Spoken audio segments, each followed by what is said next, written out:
Benvenuto su Crescita Personale Finanziaria. In questo video di crescita personale, Joe Dispenza ci spiega cosa sono le abitudini e come possono impedire la nostra crescita personale e la nostra crescita spirituale. E ci insegna come riprogrammare l'inconscio per riuscire ad avere una mentalità vincente. Un'abitudine è un insieme ridondante di pensieri, comportamenti, emozioni inconsce e automatiche, acquisite per ripetizione. E quando hai fatto una cosa talmente tante volte che il tuo corpo è in grado di farla meglio della tua mente. Pensaci, le persone la mattina si svegliano e iniziano a pensare ai loro problemi. Tutti quei problemi sono circuiti di memorie nel cervello e ogni memoria è collegata a persone, cose, tempi e luoghi. Poiché il cervello è una registrazione del passato, iniziano la giornata già pensando al passato. Ogni ricordo porta con sé un'emozione e le emozioni sono prodotte dalle esperienze passate, per cui appena ci ricordiamo di un problema, improvvisamente ci sentiamo tristi, infelici e proviamo dolore. Ciò che pensi e ciò che provi creano il tuo stato dell'essere, per cui nello stato dell'essere di una persona che inizia la giornata nel passato, le cose già vissute prima o poi diventeranno un futuro prevedibile. Se focalizzi i tuoi pensieri sul passato, questo ti porterà a creare sempre la stessa vita. Che cosa fa la gente quotidianamente? Prende in mano il cellulare, controlla WhatsApp, messaggi, email, si fa una foto ai piedi e la posta su Facebook, Twitter e su Instagram. Poi legge i notiziari e in questo modo si sente connessa al mondo che conosce. Le persone hanno spesso comportamenti abitudinari. Scendono dal letto sempre dallo stesso lato, vanno al bagno, prendono il caffè, fanno la doccia, si vestono, salgono in auto, vanno al lavoro, fanno le stesse cose, vedono la stessa gente, premono sempre gli stessi pulsanti, finché non diventa una routine, una specie di programma. Hanno perso il libero arbitrio perché hanno un programma e non a causa di una mano invisibile. Purtroppo, quando arriva il momento di cambiare, la ripetitività di quel ciclo è diventata un programma inconscio. Il 95% di ciò che siamo all'età di 35 anni è una registrazione di comportamenti, reazioni emotive, abitudini inconsce, atteggiamenti istintivi, credenze e percezioni che funzionano come un programma di un computer. Allora una persona col 5% della mente, ossia la parte conscia, può dire: voglio essere sano, voglio essere felice, voglio essere libero, ma il corpo segue un altro programma. Allora, come si fa a riprogrammare la mente? Come poter cambiare il subconscio e avere un mindset vincente? Bisogna andare oltre la mente analitica, perché ciò che separa la mente conscia da quella inconscia è la mente analitica. E qui entra in gioco la meditazione, perché si può imparare a cambiare le onde cerebrali e a rallentarle. Se si opera nel modo giusto, si può entrare nel sistema operativo e iniziare a fare cambiamenti importanti. Molte persone aspettano una crisi, un trauma, una malattia, una diagnosi nefasta, aspettano una perdita o una tragedia qualsiasi per decidere di cambiare. Ma allora, perché aspettare? Si può cambiare in uno stato di dolore e sofferenza oppure si può cambiare con gioia e ispirazione. La cosa bella è che adesso molti si stanno risvegliando. Il dottor Joe Dispenza ci racconta di quanto sia stato profondamente colpito dall'argomento sul trauma. Egli dice che chi ha vissuto un trauma tende a riviverlo più volte. Questo genera una sconfitta, una dietro l'altra. Perché è così difficile superare questo meccanismo? Più è forte la risposta emotiva a una certa esperienza di vita, più alto è il quoziente emotivo di quella esperienza e più ci si concentra su ciò che l'ha causata. Quando il cervello concentra l'attenzione sulla causa, scatta un'istantanea e si forma un ricordo. I ricordi a lungo termine si creano in seguito ad esperienze emotivamente molto cariche. Quindi, da un punto di vista neurologico, il pensiero rimane dentro al circuito di quella esperienza e anche chimicamente si rimane confinati nelle stesse emozioni. Quando hai una reazione emotiva verso una cosa o una persona, spesso pensi che sia impossibile controllare quella reazione.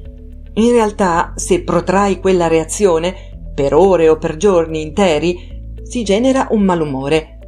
Quando dici a qualcuno «come va?» e ti risponde «ho la luna storta perché mi è successa questa cosa 5 giorni fa», siamo di fronte a una reazione emotiva prolungata. Se mantieni quella reazione emotiva per settimane o mesi, a quel punto abbiamo un'indole. E se la stessa reazione emotiva si protrae per anni, siamo di fronte a un tratto della personalità. Quindi imparare a ridurre il periodo delle reazioni emotive è il punto d'inizio del lavoro. Chi ha avuto un problema continua a rievocare quella situazione perché le emozioni date dagli ormoni dello stress, dagli ormoni della sopravvivenza, gli dicono di fare attenzione a ciò che è successo, per essere preparati qualora dovesse succedere ancora.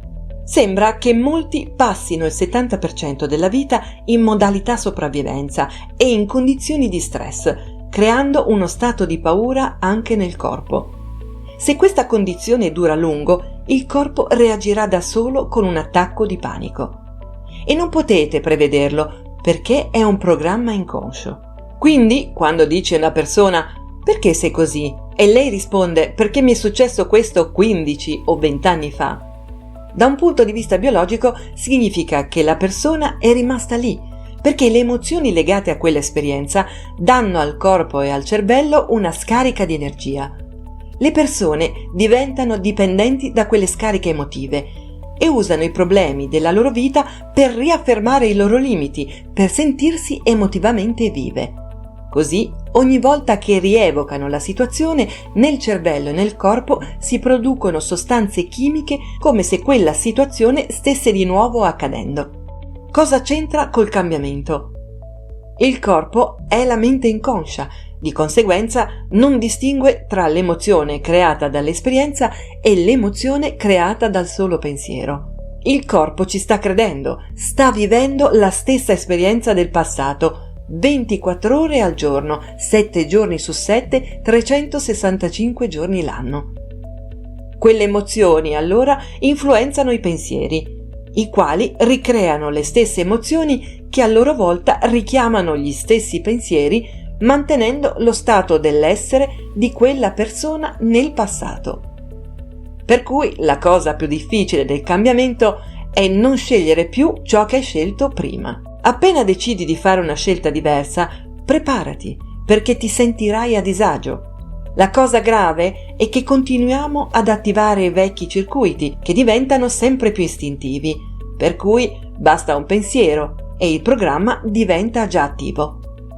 L'emozione segue il pensiero, quindi se hai un pensiero di paura diventi ansioso. Il cervello si consulta con il corpo che conferma lo stato d'ansia e comincia ad avere pensieri in linea con quello stato, ovvero con le tue emozioni. La ridondanza di questo ciclo trasforma il corpo nella mente. Quando arriva il momento di cambiare, una persona entra nel fiume del cambiamento, facendo una scelta diversa. Ad un tratto non riconosce più le proprie emozioni. Il corpo dice: «Hai fatto così per 35 anni, adesso vuoi smettere di soffrire, di sentirti in colpa? O indegno? Non vuoi lamentarti? Incolpare qualcun altro? Autocommiserarti?» Il corpo non ha più riferimenti, vuole tornare nel posto a lui familiare. Così inizia a influenzare la mente e la invita a rimandare al giorno dopo, a procrastinare. Ma cosa intende Joe Dispenza quando dice che il corpo diventa la mente inconscia? Lui dice che se ti metti a pensare in modo pessimistico al futuro e cominci a percepire emotivamente quella situazione, il corpo non riesce a distinguere la situazione reale da quella creata solo con pensieri ed emozioni. La maggior parte delle persone riconferma di continuo gli stessi stati emotivi, per cui quando arriva il momento di cambiare un'emozione, magari dicono di volerla cambiare per davvero, ma il corpo ha la meglio sulla mente perché è stato condizionato in quel modo. Il servo è diventato il padrone e quando resta senza riferimenti preferisce il dolore e il senso di colpa che almeno sono prevedibili. Trovarsi nell'ignoto fa paura a molti, perché l'ignoto equivale all'incertezza. Quindi cosa si può fare per cambiare questa condizione? Partendo da ciò che non conosciamo, ovviamente. Se il cervello non distingue ciò che immagini da ciò che vivi realmente, comincia ad installare nel cervello circuiti neuronali come se la situazione immaginata fosse già accaduta. Il cervello ora non è più la registrazione del passato, ma una mappa verso il futuro. Ed ecco che ti crei un nuovo futuro. Continuando con questo tipo di innesco, l'hardware diventa software, diventa programma. Chissà, magari inizi a comportarti come una persona felice. La parte più difficile è insegnare le emozioni al corpo, sentire un'emozione prima di averne vissuto l'esperienza. Cosa significa? Che non puoi aspettare la ricchezza per sentirti ricco. Non puoi aspettare una nuova relazione per provare amore o di essere guarito per sentirti sano. Quello è il vecchio modello di realtà basato su causa ed effetto. Aspettare che qualcosa al di fuori di noi stessi cambi il modo in cui ci sentiamo. Quando ci sentiamo bene, cerchiamo di individuare chi o che cosa al di fuori ci ha fatto sentire così. In realtà, solo quando inizi a sentirti interiormente forte, stai camminando verso la tua realizzazione. Quando inizi a sentirti integro, inizi a guarire, e quando ami te stesso e la vita, crei una realtà equivalente e causi un effetto. Devi essenzialmente invertire il processo. È questa la differenza tra vivere da vittima e vivere da creatore. È tutta un'altra storia. Allora iniziamo a credere che siamo noi a creare la realtà. Ma come sblocchiamo questo circolo vizioso che ci impedisce di cambiare?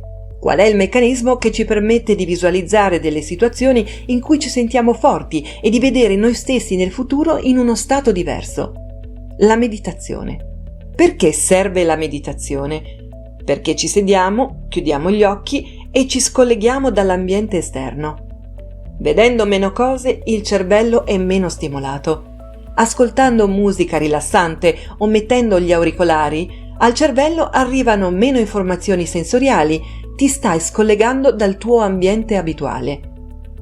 Se riesci a tenere il corpo seduto e a farlo stare fermo come si fa con gli animali, impartendogli degli ordini tipo «stai fermo, quando avrò finito ti farò da mangiare», potrai andare a controllare le email e scrivere tutti i messaggi che vuoi dopo, ma adesso no, stai seduto e fai quello che ti dico. Se agisci nel modo corretto, quando il corpo vuole tornare alle emozioni del passato e ti accorgi che l'attenzione si sposta su quella emozione, deviando la tua energia in quella direzione, sarai in grado di riportare il tuo corpo al suo posto nel momento presente. Quel corpo che, quando sei in mezzo al traffico e si sente scocciato, tu lo riporti alla calma e alla tranquillità e non provando la solita rabbia. Vai fuori programma.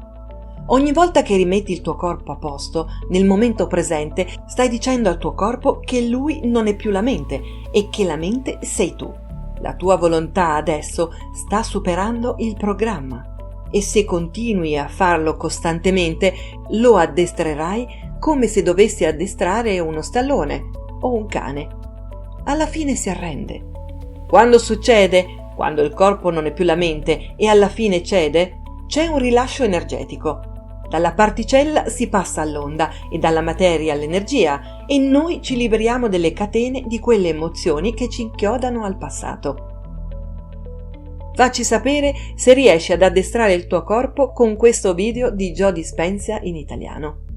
Se questo video ti è piaciuto, ricordati di iscriverti al canale e di cliccare sulla campanella delle notifiche per restare sempre aggiornato. Buona vita da Crescita Personale e Finanziaria.